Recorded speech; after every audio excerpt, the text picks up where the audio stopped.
Why don't I upload that much? A lot of people probably think I'm inactive, lazy, or maybe I gave up. But that's not really the case.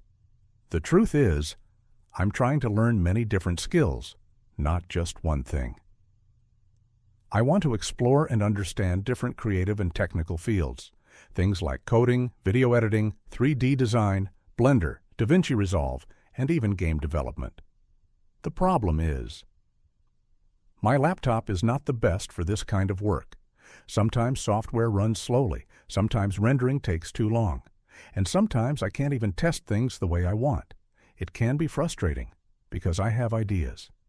A lot of ideas, but sometimes my tools can't keep up. Still, I'm not using this as an excuse. I'm still trying, still learning, still experimenting, and still building my skills step by step. Maybe my setup isn't perfect. Maybe I don't have the best equipment. But I'm going to keep creating with what I have, because waiting for perfect conditions means never starting. So for now, I'll keep learning, keep improving, and keep sharing my journey here. This is only the beginning. Thanks for being here. And if you're also trying to learn with limited resources, you're not alone. Let's keep going.